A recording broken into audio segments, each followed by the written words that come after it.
Pay-per-view Rock Bottom in Your House jadi event berbayar terakhir yang WWF selenggarakan di tahun 1998.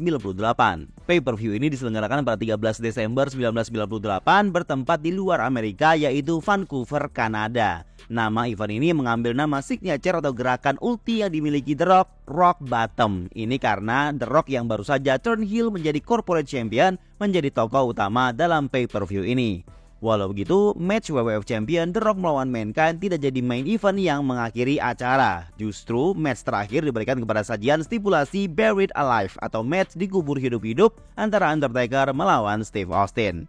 Ada total 12 match dipertandingkan di event ini, termasuk 4 match di pre-show Sunday Night Heat. Feud lain yang dipertandingkan juga ialah WWF Tag Team Title Match, Outlaws melawan Corporation, dan Steve Blackman melawan Owen Hart, serta match dengan pertaruhan unik, Goldust melawan Jeff Jarrett.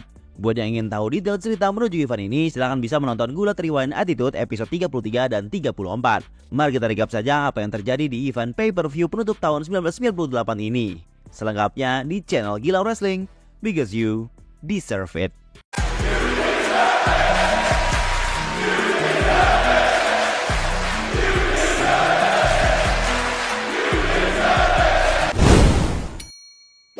Seperti biasa, sebelum pay-per-view, Sunday Night Heat jadi pre-show untuk Rock Bottom in Your House. Terlihat di arena area perkuburan untuk match Buried Alive main event sudah disiapkan dan Vince McMahon hadir untuk menyampaikan sesuatu. Dia menekankan Austin sampai kapanpun gak akan pernah jadi WWF Champion, tapi dia bilang kalau Austin malam ini menang, Austin akan masuk Royal Rumble 1999. Ia bilang show ini didedikasikan untuk The Rock sang corporate champion. Kemudian ia ungkap stage dengan 2 foto The Rock yang besar. Ia lanjut mengejek orang Kanada. Kemudian ia panggil si anak kebanggaan, Shane McMahon, yang menuju komentator.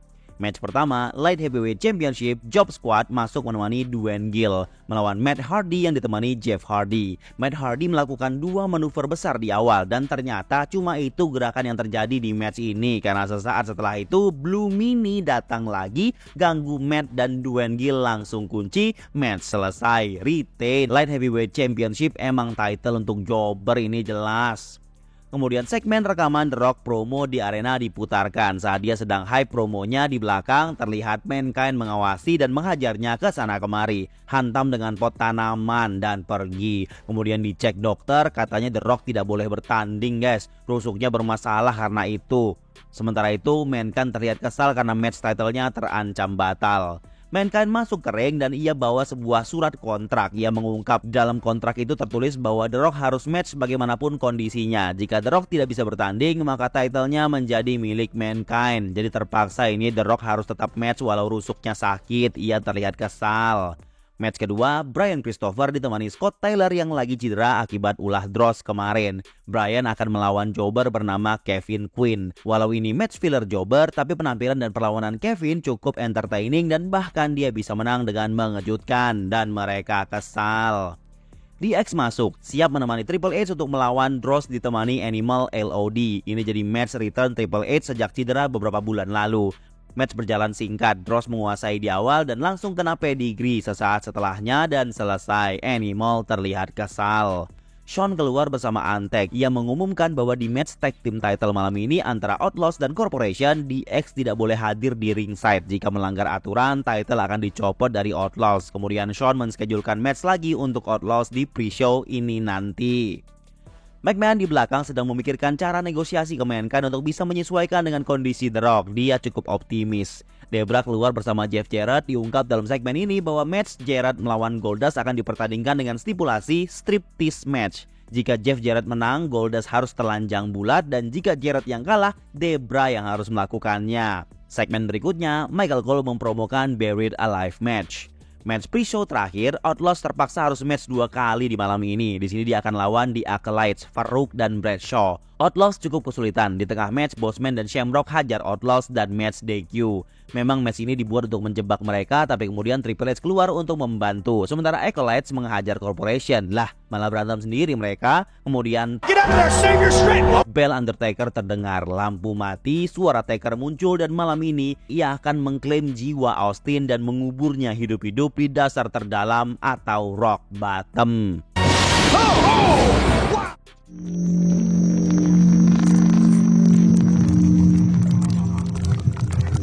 Saatnya show utama, Rock Bottom Pay-Per-View. Diawali dengan The Rock yang membuka acara dengan narasinya dan bilang kalau ini pay-per-view miliknya. Ia mengklaim mulai sekarang semua acara WWF adalah show-nya The Rock. Match pertama, Hello Ladies, Val Venis masuk diikuti The Godfather bersama cewek-ceweknya. Setelah promo seperti biasa, lawan mereka Mark Henry dan D'Lo. Masuk ditemani cewek juga yaitu Terry dan Jacqueline guys. Masing-masing tim menyerang dengan cukup meyakinkan. Pertandingan berjalan seimbang. Di tengah match sempat ada keributan di antara cewek-cewek di bawah. Ini bikin wasit nggak fokus ke matchnya. D'Lo dan Godfather ikut terlibat di bawah. Sementara di atas ring, Jacqueline naik menghajar Venis tanpa dilihat wasit. Henry tinggal clothesline dan splash dan mereka menang. Thanks to Jacqueline. Di belakang terlihat The Rock sedang berusaha menghindari match malam ini karena rusuk janji cedera dan McMahon berjanji akan coba menghandle masalah tersebut. Match berikutnya, Headbanger melawan Oddities. Feud Lowcard ini cukup banyak mengisi spot di acara Raw setiap minggu, di mana keterlibatan badut pengkhianat yang cukup signifikan di tengah perseteruan mereka. Dalam matchnya, jelas sejak awal para raksasa Oddities mendominasi Headbanger bergantian. Di tengah, perlawanan Headbanger sempat berjalan sesaat, tapi diambil alih lagi. Tetapi pada akhirnya, Headbanger berhasil mengelabui Golga yang tidak sadar mereka sudah tag dan Moss berhasil mencuri kemenangan secara tiba-tiba. Di belakang, Vince masih mikir-mikir gimana caranya menghandle Mankind. Match berikutnya, kebanggaan warga Kanada, Owen Hart siap melawan Steve Blackman. Seperti yang kita ketahui, feud mereka berjalan selama berminggu-minggu, di mana Steve Blackman selalu jadi bulan-bulanan Blue Blazer di setiap kesempatan. Drama misteri siapa Blue Blazer hingga Blackman sempat menyamar jadi pegulat bertopeng tersebut, merujuk ke match melawan Owen Hart yang kembali dari pensiun kayfabe-nya. Dari awal Owen Hart sudah menyerang tapi Blackman bisa melawan dengan meyakinkan. Tapi Owen bisa bertahan dan melawan. Setiap gerakan besar dari Owen selalu dapat sorakan gembira penonton. Tampaknya Owen Hart lah yang didukung semua penonton di match ini. Owen kemudian nyopot pengaman turnbuckle dan mau hantam Blackman tapi malah dia yang kena. Blackman jadi bisa dominasi dan Owen Hart kena sharpshooternya sendiri, tapi bisa lepas. Kemudian Owen berusaha kabur, Blackman coba menahan di area entrance. Blackman sadar hitungan count out udah mau selesai, ia langsung naik ke ring dan selesai dah. Owen kalah count out dan penonton bersorak kesal. Di belakang, Vince berjalan mencari-cari Mankind sendirian. Gak takut ia ketemu Mankind di gudang dan mereka ngobrol.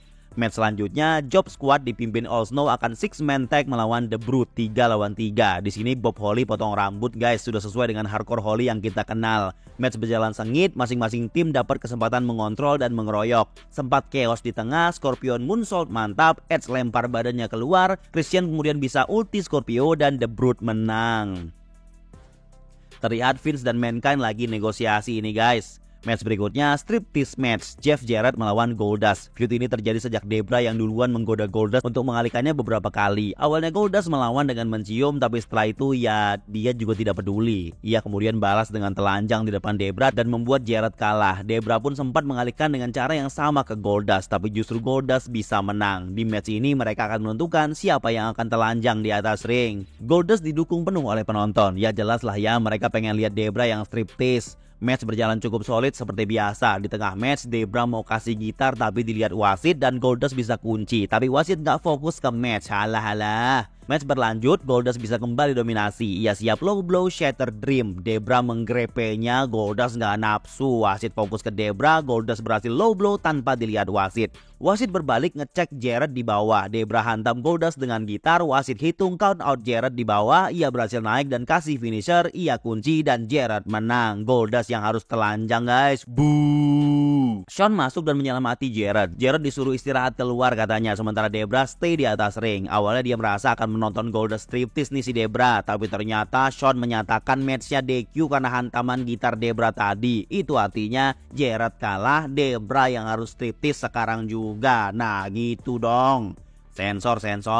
Saat Debra siap buka, Blue Blazer dan Jarrett datang menghentikan mereka. Boo. Di belakang, Vince baru saja meninggalkan ruangan gudang Mankind dan terlihat tersenyum. Outlaws masuk untuk tag team title match melawan Corporation, Bossman dan Shamrock ditemani Commissioner Shawn Michaels. Match berjalan seperti biasa, saling bergantian menyerang. Shawn ganggu dikit-dikit, Road Dogg dihajar cukup lama, berhasil tangkis tapi kembali Shawn ikut campur. Beberapa saat kemudian Billy bisa ambil alih, siap mau kunci tapi Shawn tarik wasit. Bossman lanjut pukul pakai tongkat. Shamrock mengunci Billy, wasit hitung pelan, masih bisa kick out. Billy coba suplex, Shawn jegal, ia pikir berhasil menjegalnya tapi Billy bisa ngepin cepat dan retain. Shawn kesal. Sampailah di match penting WWF title, The Corporation Champion The Rock melawan Mankind. Ini jadi feud utama di Raw, dimana sejak di prank McMahon, Mankind menjadi semakin beringas. Ia selalu mencoba balas dendam dan menuntut title match melawan The Rock, hingga akhirnya ia dapatkan matchnya malam ini. Pertanyaan besarnya, upaya apa yang dilakukan McMahon untuk membuat The Rock tetap bisa mempertahankan gelarnya? Seperti yang diketahui, malam ini The Rock sempat dihajar dan rusuknya sakit, tapi ia harus terpaksa bertanding karena klausa kontrak Mankind yang menuntutnya. Terlihat di belakang, Vince McMahon bilang ke The Rock kalau situasi Mankind sudah bisa diatasi. Mankind hanya ingin menyampaikan sesuatu di atas ring setelah ini. Mankind masuk membawa surat kontraknya, disusul The Rock yang masuk ditemani McMahon. Mankind bilang tadi Vince janji akan menyelesaikan situasi ini selayaknya seorang gentleman kan. Mankind lanjut menekankan kalau The Rock tidak bisa bertanding, Mankind akan dapatkan WWF title tersebut. Dan dia lanjut mengingatkan di Survivor Series kemarin dia tidak pernah kalah dari The Rock karena tidak pernah tap out atau bilang I quit, menyerah. Jika Vince ingin klausa kontrak itu dibatalkan Mankind, Vince harus mengakui kalau di Survivor Series kemarin Mankind tidak kalah dan tidak pernah menyerah. Cuma pengakuan itu yang diinginkan oleh Mankind dan Vince harus berlutut katanya. Vince tidak bersedia karena dia yakin di waktu itu ia mendengar ada yang bilang I quit dan bahkan The Rock bilang kalau dia dengar Mankind bilang I quit. Kemudian Mankind kesal dan menyobek kontrak tersebut dan The Rock langsung menghajarnya. Match WWF title tetap dimulai guys. Mankind mendominasi cukup banyak di atas dan di bawah. The Rock kerepotan sejak awal karena Mankind dengan bebas menyerangnya. Kemudian Vince kesal melihat itu, dia perintah wasit untuk mendiskualifikasi Mankind jika dia melakukan hal yang melanggar peraturan sedikit pun. Match kemudian lanjut dengan penguasaan The Rock. Mankind sempat terbanting langsung ke lantai dari atas ring. Sementara Mankind terkapar, The Rock jadi komentator dadakan. Mankind bisa ambil alih, mau hantam pakai kursi, dilarang wasit karena DQ ini pasti. Dan The Rock kembali kontrol. Ia kasih corporate elbow, Mankind kick out. Gantian Mankind kasih hempasan ke selangkangan. Vince memerintah wasit untuk menghentikan match saat itu juga. Tapi saat wasit mau menghentikan, Mankind pedigree itu wasit. Vince kesal dan nyuruh tukang bel untuk menghentikan dan membunyikan bel. Mankind hajar juga itu orang. Saat ngejar Vince, The Rock hantam Mankind dari belakang. Match lanjut dengan wasit yang pingsan. Saat Rock Bottom dilakukan, pinfall tak dihitung. The Rock lanjut nyuruh Shane hantam Mankind pakai sabuk, tapi kena The Rock dong, klasik WWF. Match lanjut. Mankind kunci, wasit baru datang, hampir menang, The Rock kick out. Lanjut The Rock menyerang, Mankind kick out. DDT, The Rock kick out lagi. Saatnya Mr. Soko keluar, mandible ke The Rock dan The Rock pingsan guys. Wasit menentukan match berakhir dan Mankind menang jadi new WWF Champion.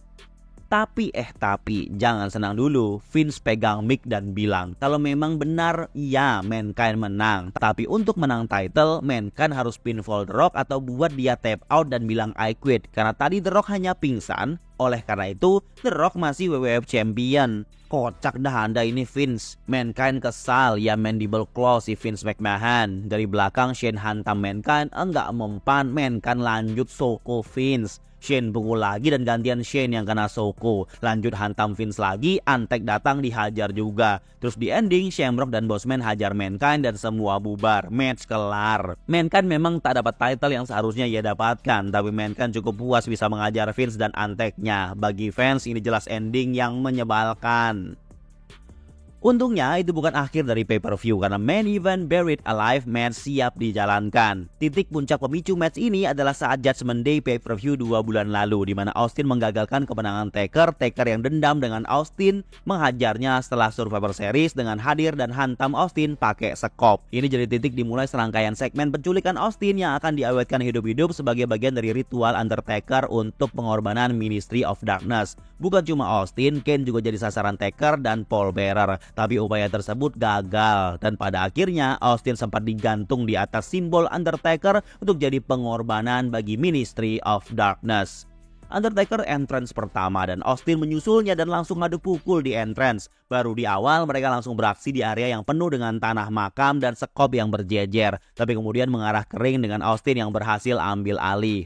Meja komentator berantakan oleh mereka. Kemudian Taker bawa Austin ke area tanah. Austin bisa ambil alih lagi. Ia hantam pakai pagar besi. Ia dorong Taker masuk ke lubang, tapi Taker bisa jatuhkan Austin juga dan perkelahian berlanjut di dalam. Lalu keluar, badan Austin yang berlumur pasir berkeliling di area penonton. Cukup lumayan dragging matchnya ini guys. Taker bisa hantam pakai kursi, ia dominasi lagi di atas ring dan lanjut dibawa ke area kuburan lagi. Austin dijatuhkan ke dalam, Taker lanjut menumpahkan tanah ke bawah. Austin berusaha bangkit dan keluar. Austin bisa keluar dan hantam Taker pakai jerigen. Ia kasih stunner, Taker jatuh ke bawah. Austin kemudian tumpahkan tanah dari gerobak ke bawah. Taker sudah terkubur sebagian dan Austin kejar pole ke belakang bawa jerigen. Sementara itu, Taker bangkit dan keluar dari kubur dan rehat sejenak dia. Tiba-tiba sebuah ledakan keluar dari dalam kubur. Ternyata Kane guys yang keluar dari sana. Dari tadi nggak ada orang di sana loh, padahal tiba-tiba ada Kane aja. Taker kaget dong, mereka adu pukul di sana. Saat Taker dominasi, tiba-tiba Austin datang bawa bulldozer guys. Kane hajar tombstone Taker, jatuh ke dalam kubur. Bulldozer mulai mengubur Taker, tapi agak ngelek, bulldozernya pelan banget guys. Jadi dragging kelamaan, mau ngubur doang. Alhasil ya selesai begitu aja. Austin langsung minum bir dengan wasit untuk selebrasi. Saya ngerasa endingnya tidak sempurna karena bulldozernya yang agak lambat. Jadi momen penguburannya tidak terasa klimaks. Ya udahlah ya. Kemenangan Austin membawa dia masuk ke perhelatan Royal Rumble tahun 1999 dan Rock Bottom in Your House selesai. Seperti pay-per-view tambahan lainnya, kualitas Rock Bottom memang agak di bawah. Beberapa match diisi dengan feud low card dan mid card yang hanya jadi penggembira saja. Ditambah lagi dengan kualitasnya yang tidak begitu maksimal. Selain itu, match WWF title tersaji dengan ending yang menyebalkan dan main event Buried Alive tersaji dengan momen penguburan yang kurang memuaskan. Saya pribadi berpikir pantas saja pay-per-view ini tidak begitu jadi event yang dibahas banyak orang di era sekarang karena minim hal spesial dan bersejarah. Mungkin kecuali segmennya Debra tadi lah ya. Hehe. Support terus Gilang Wrestling.